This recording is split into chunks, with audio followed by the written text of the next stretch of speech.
Welcome back to the channel and welcome back to another quick pick prediction video. In this video, I'll be predicting the women's bantamweight bout between Irene Aldana versus Norma Dumont. And how do I feel about this one right here is I'm going average confidence Norma Dumont to beat Irene Aldana. So really my only concern here is Irene Aldana catching Dumont, which sounds like that's so simple. Can anyone catch anyone? Yeah, you're kind of right. But yeah, Aldana does have some sharp hands. Dumont does have some suspect boxing defense, and she did get chinned by I'm so mad I always forget this woman's name.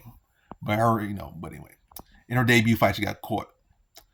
Not by a bum, solid fighter that did challenge for a title at the weight class, even though it's only like 5 people in that weight class. But she's still a solid fighter and a fighter who has size on her. But yeah, that's really what come down. And also, to not get too far off of this thing, you kind of banking on how did Dumont lose her 2 fights. She got caught in one fight. She was coming very aggressive. She got caught, knocked out in her, in one fight. Or did she get clubbed and sub? I forget. I think she got clubbed something. By the way, she got caught. That's really what happened. She got caught. And I think it was TKO. Then her second fight, or her second loss, not her second fight, her second loss, it was a fight where she was doing good on the feet, but she was able to get tied up and loses a decision kind of like off control time, basically, more than anything.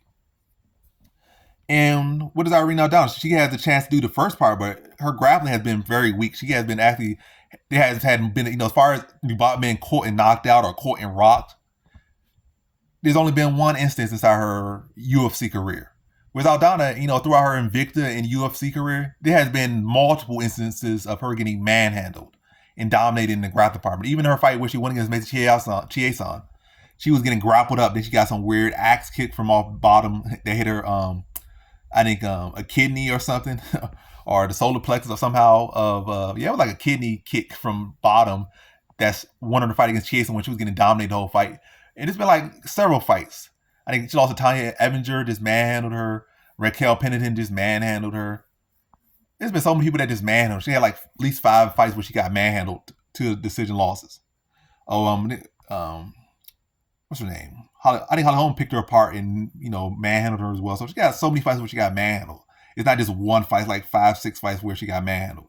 And I think Dumont can do that. Dumont, I think the bigger, stronger, more physical fighter. She's a solid striker in her own right, and she has solid grappling. I think she can look to mix in the takedowns, mix in the clinch, and not allow Aldana to just have a boxing match. Mixing the leg kicks that were very effective against Aldana in her last fight. So mixing the leg kicks. Maybe mixing the overhand just to draw, just to get her guard up, then look to go for some takedowns. Just mix it. I think she's just a more well-rounded fighter. And the path to victory for Dumont against Aldana has been beaten much more than the paths to beating Dumont have been beaten.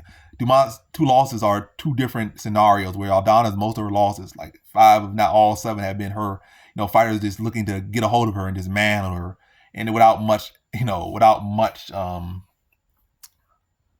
fight back. And I think Dumont's bigger, stronger, and younger, and more well-rounded. And I like her here to win this one. I'm surprised she's the underdog here. And probably after this video post, she's probably gonna shift to like a -150 favorite. But yeah, Dumont by decision here is where I'm going. So in this one, I got Norma Dumont via decision.